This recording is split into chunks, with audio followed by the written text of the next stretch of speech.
Hai, gimana kabar kalian semua? Di video kali ini kita akan lanjutin kisah polisi muda bernama Daigo Agawa dalam menyelidiki sebuah keluarga yang dianggap sebagai kanibal. Di video sebelumnya kita sudah lihat ringkasan episode 6.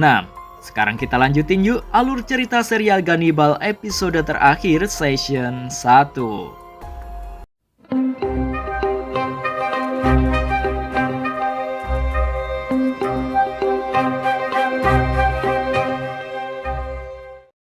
Di akhir episode 6, kita sudah lihat Daigo Agawa terluka parah dan tak sadarkan diri setelah menjadi bulan-bulanan salah satu keluarga Goto yang bernama Iwao setelah dia ketahuan mengintai kediamannya dari belakang tempat tinggal mereka.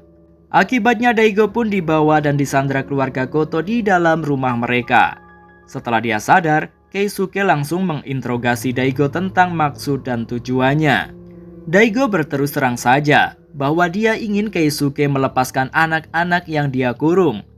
Selain itu, Daigo juga menyebutkan bahwa pelaku hilangnya banyak bayi setelah lahir di desa Kuge adalah Gin Goto sendiri. Keisuke berpura-pura tak mengerti apa yang dimaksud oleh Daigo.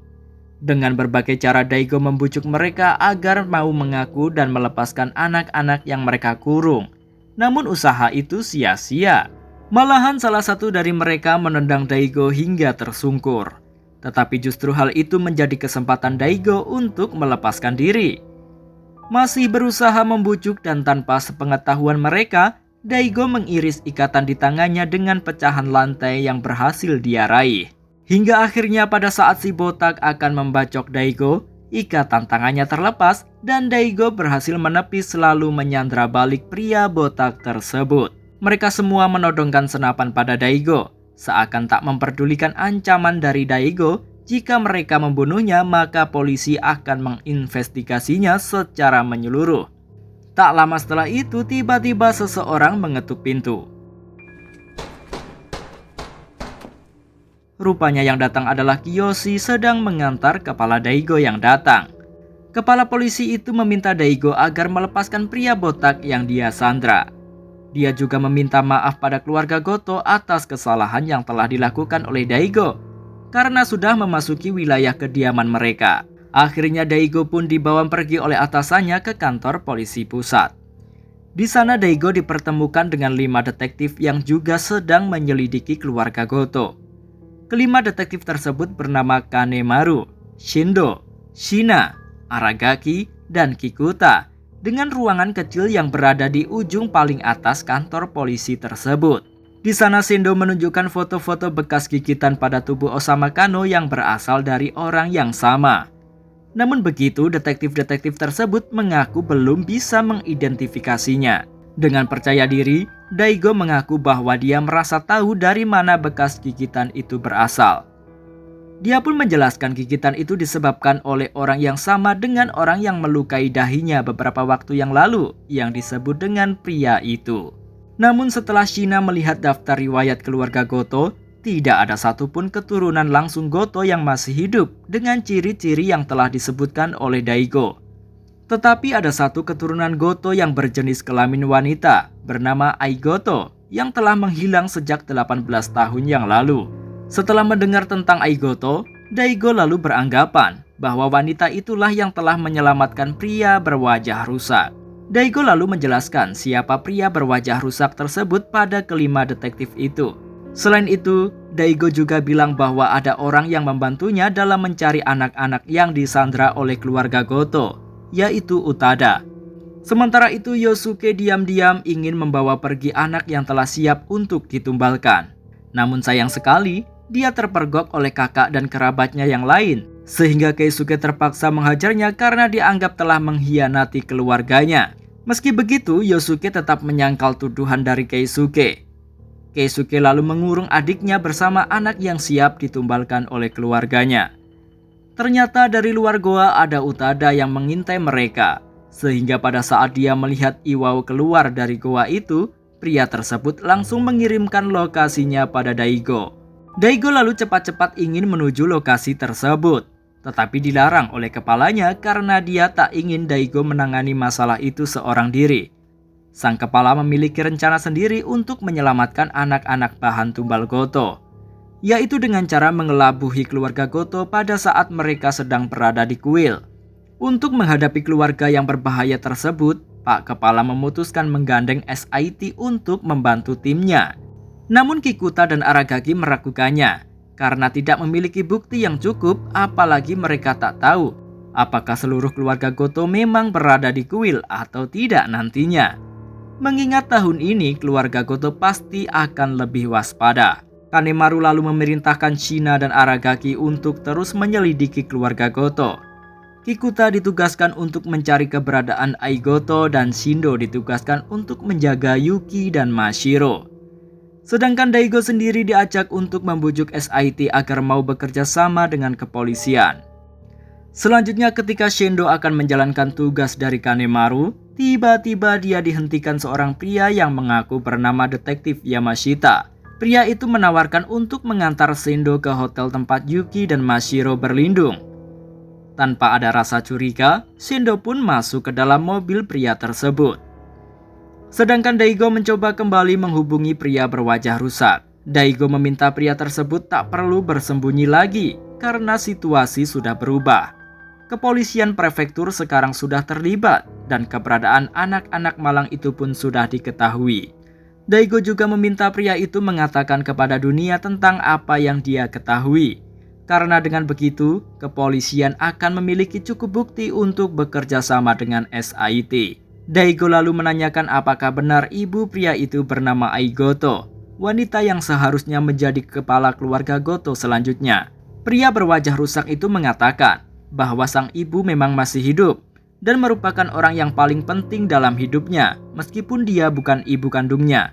Untuk itu, bila ibunya setuju untuk pergi bersamanya, maka dia juga akan pergi dan mengatakan semuanya pada dunia. Setelah menutup teleponnya, pria berwajah rusak itu lalu menghampiri sang ibu dan meminta penjelasan yang sebenarnya dari sang ibu tentang masa lalunya sebagai Ai Goto. Sebenarnya sang ibu tak mau mengatakannya, tapi setelah pria berwajah rusak itu mengatakan bahwa ada polisi yang akan melindunginya, akhirnya sang ibu mau mengungkapkannya. Dulunya Ai adalah wanita satu-satunya keturunan Goto dan akan menjadi kepala keluarga selanjutnya. Namun entah karena apa, Gin Goto malah meminta Ai untuk menjauhi kedua anaknya, yaitu Keisuke dan Yosuke. Bahkan kalau bisa, Gin Goto menyuruh anak perempuannya itu untuk mati saja. Entah didoktrin atau gimana, anak-anak Ai pun tak mau berbicara dengan ibunya sendiri. Karena sakit hati, pernah suatu hari Ai hampir saja membunuh Keisuke karena ucapannya yang nyelekit di hati. Suatu malam, festival pengorbanan dilaksanakan. Satu balita diletakkan di atas meja batu dengan tubuh yang terikat dan diiringi nyanyian-nyanyian yang mengerikan.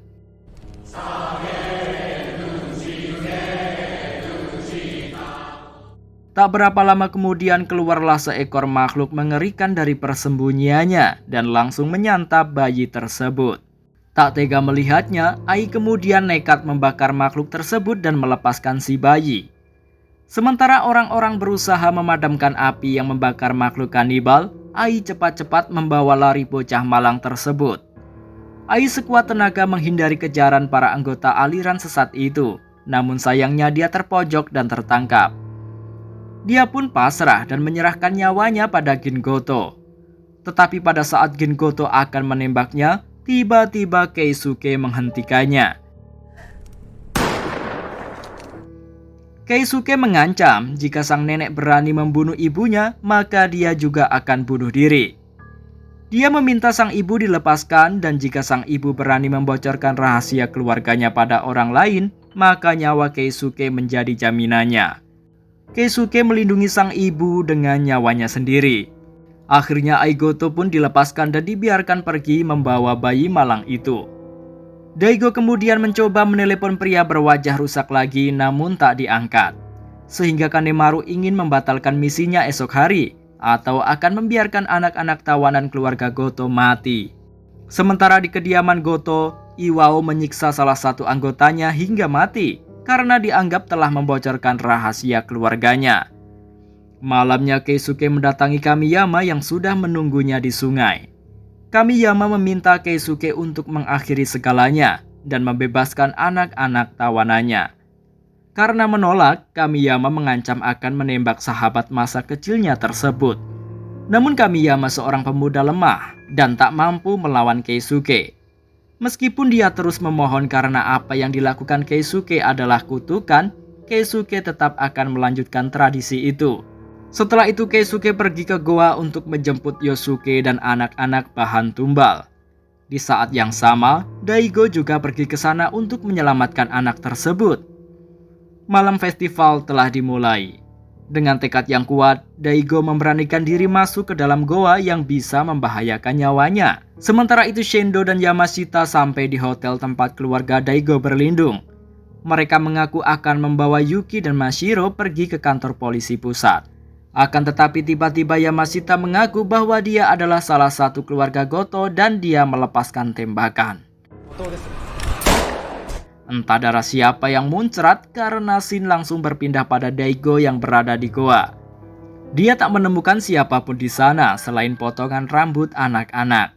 Beberapa saat kemudian muncullah si makhluk kanibal dan melayangkan sabitnya pada Daigo. Serial Ganibal episode 7 pun berakhir.